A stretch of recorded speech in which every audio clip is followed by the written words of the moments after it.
Mum had developed vertigo, and she went to her doctor in Warrnambool, who said, there's something going around town, take these antibiotics, it's a virus, you'll be all right.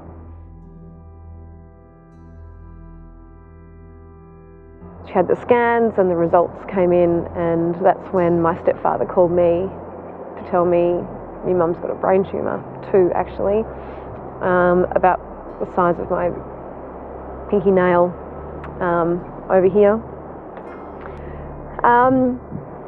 2 days later, my mum was flown on a fixed-wing aeroplane to Melbourne.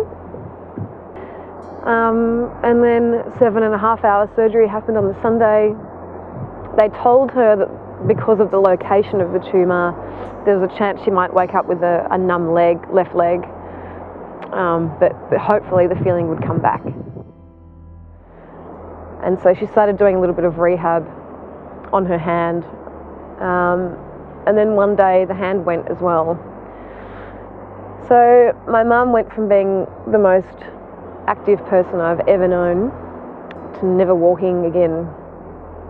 So her leg never came back, her arm never came back, and she was in a wheelchair or bedbound for what ended up being the rest of her life.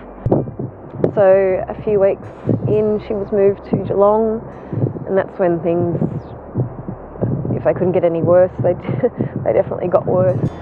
Obviously the chemo in an oral form gradually made her lose her hair. So she was losing her hair, having radiotherapy, having seizures, personality changes. We managed to get her home to the farm a couple of times, but it was extremely difficult. Transferring from the car to a wheelchair, getting her inside, transferring her onto the toilet. Her demands were also hard to handle. She'd get frustrated. It was a really, really hard time. And then as things went downhill in palliative care, she sort of slipped into a coma.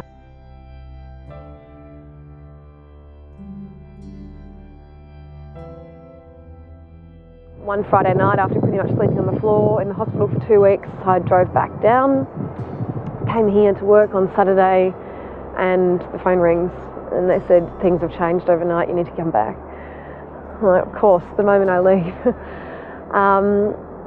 So I got back, and about 4.5 hours later, she passed away.